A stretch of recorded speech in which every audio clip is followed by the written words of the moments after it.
ಇಷ್ಟೊತ್ತಾಯ್ತು, ಎಲ್ಲೋಗಿದೆ? ಹೇಳ್ತೀನಮ್ಮ ಇರು. ಸಿಸ್ಟರ್, ನನಗೆ ಗೊತ್ತಿರೋ ಎಲ್ಲ ಲಿಂಕನ್ನು ವಿಚಾರಿಸಿದೆ. ಜಯದೇವೇ ಬಾಂಬ್ ಪ್ಲಾಂಟ್ ಮಾಡಿದೆ ಅನ್ನೋಕ್ಕೆ ಎಲ್ಲೂ ಗಟ್ಟಿ ಪ್ರೂಫ್ ಇಲ್ಲ. ಪೊಲೀಸ್ನವ್ರಿಗೂ ಡೈರೆಕ್ಟಾಗಿ ಇವನ ಬಗ್ಗೆ ಸಾಕ್ಷಿ ಸಿಗ್ತಾ ಇಲ್ಲ. ಅದಕ್ಕೆ ಎಲ್ಲ ಆ್ಯಂಗಲಲ್ಲೂ ತನಿಖೆ ಮಾಡ್ತಾ ಇದ್ದಾರೆ. ಸಿಸ್ಟರ್, ಅವತ್ತವನು ಹೇಳ್ತಿದ್ನಲ್ಲ, ನಾನು ಮಾಡಲಿಲ್ಲ ಅಂತ, ನಾನು ತಪ್ಪೇ ಮಾಡಿಲ್ಲ ಅಂತ. ಆವಾಗ ನಮಗದು ನಾಟಕ ಅಂತ ಅನ್ನಿಸ್ತಾ ಇತ್ತು. ಆದರೆ ಈಗ ನಾವೆಲ್ಲಿ ತಪ್ಪು ಹೆಜ್ಜೆ ಇಡ್ತಿದ್ದೀವೋ ಅಂತ ಅನುಮಾನ ಶುರುವಾಗಿದೆ. ಅಣ್ಣ, ಅವನು ಮಾಡಿದ್ದಿದ್ದು ಒಂದೇ ಕ್ರೈಮಾ ಇಲ್ವಲ್ಲ? ಇಷ್ಟು ವರ್ಷದಿಂದ ಅವನು ಮಾಡಿದ ಪಾಪಗಳಿಗೆ ಲೆಕ್ಕನೇ ಇಲ್ಲ. ಅದೆಲ್ಲ ಸೇರಿಸಿ ಅನುಭವಿಸ್ಲಿ ಬಿಡು. ಸಿಸ್ಟರ್, ಅದೇ ನನಗೆ ಭಯ ಆಗ್ತಾ ಇರೋದು.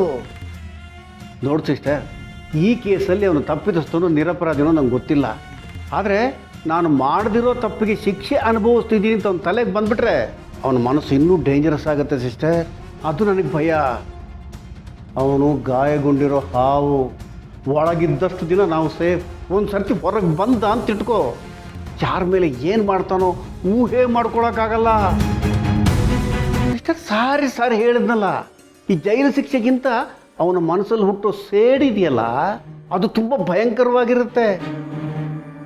ಒಂದು ಸರ್ತಿ ಮನುಷ್ಯನ ಮನಸ್ಸಲ್ಲಿ ಸೇಡು ಹುಟ್ಟು ಅಂತ ತಿಳ್ಕೊ, ಅವಾಗ ಯಾರೂ ಕಣ್ಣಿಗೆ ಕಾಣಲ್ಲ, ನ್ಯಾಯ ಅನ್ಯಾಯದ ವಿಮರ್ಶೆನೇ ಇರಲ್ಲ.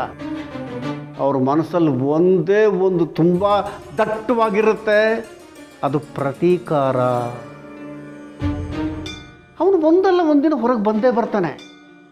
ಆಗ ಆ ಮಕ್ಕಳು, ಗೌತಮ್, ನೀನು, ನಿಮಗೆಲ್ಲ ಏನು ಮಾಡ್ತಾನ ಅನ್ನೋ ಭಯ ಸಿಸ್ಟರ್ ಅಷ್ಟೇ.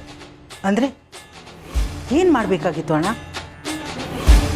ಇಷ್ಟು ವರ್ಷ ಅವ್ನು ಮಾಡಿದ್ದೆಲ್ಲ ಮರೆತು ಮನೆಗೆ ಬಾಪ ಅಂತ ರೆಡ್ ಕಾರ್ಪೆಟ್ ಹಾಕ್ಬಿಟ್ಟು ವೆಲ್ಕಮ್ ಮಾಡಬೇಕಾಗಿತ್ತಾ? ನಾನು ನಮ್ಗೆ ಹೇಳ್ತಾ ಇಲ್ಲ ಸಿಸ್ಟರ್. ಮತ್ತೆ ಏನು ಹೇಳ್ತಾ ಇದ್ದೀವಿ? ನೋಡೋಣ, ಒಬ್ಬ ವ್ಯಕ್ತಿ ತಪ್ಪು ಮಾಡಿದರೆ ಎಲ್ಲರೂ ಕ್ಷಮಿಸ್ತಾರೆ, ಮತ್ತೆ ತಪ್ಪು ಮಾಡಿದರೆ ಮತ್ತೆ ಕ್ಷಮಿಸ್ತಾರೆ. ಆದರೆ ಪದೇ ಪದೇ ತಪ್ಪು ಮಾಡ್ತಾನೆ ಇದ್ದರೆ ಅದಕ್ಕೆ ಕ್ಷಮೆ ಇರಲ್ಲ ಅಣ್ಣ, ಶಿಕ್ಷೆ ಮಾತ್ರ.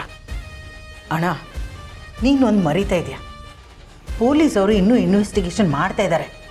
ಸತ್ಯ ಇವತ್ತೆಲ್ಲ ನಾಳೆ ಹೊರಗೆ ಬರುತ್ತೆ. ನಾನು ಅದಕ್ಕೋಸ್ಕರ ಕಾಯ್ತಾ ಇದ್ದೀನಿ. ಆದರೆ ಅವ್ನು ಮಾಡಿರೋ ಪಾಪಗಳಿಗೆ ಲೆಕ್ಕ ಇನ್ನೂ ಮುಗ್ದಿಲ್ಲ ಅಣ್ಣ. ಈ ಕೇಸಲ್ಲಿ ಇಲ್ಲದೇ ಇದ್ದರೂ ಇನ್ಯಾವುದಾದ್ರೂ ಕೇಸಲ್ಲಿ ಸಿಕ್ಕಾಕೋತಾನೆ, ಶಿಕ್ಷೆ ಆಗೇ ಆಗುತ್ತೆ.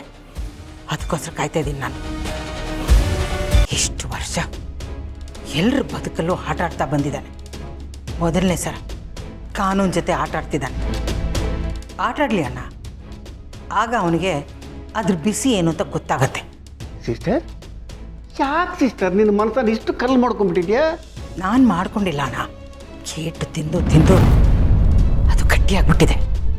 ಒಳ್ಳೆಯದು ಕೆಟ್ಟದ್ದು, ನ್ಯಾಯ ಅನ್ಯಾಯ, ಧರ್ಮ ಅಧರ್ಮ, ಇದ್ರ ಬಗ್ಗೆ ಯೋಚನೆ ಮಾಡೋ ಅಂತ ದಾಟ್ಬಿಟ್ಟಿದ್ದೀನಿ ಅಣ್ಣ. ಇನ್ನೇನೇ ಇದ್ರೂ ಅವನಿಗೆ ಶಿಕ್ಷೆ ಆಗಬೇಕು ಅಷ್ಟೇ. ಅಲ್ಲ, ಜಯದೇವು ಬದಲಾಗಲ್ಲ, ಇವಳು ಹಠ ಬಿಡಲ್ಲ. ಈ ಯುದ್ಧ ಮುಗಿಯೋಷ್ಟರಲ್ಲಿ ಅದು ಎಷ್ಟು ಜನರನ್ನು ಸುಡುತ್ತೋ.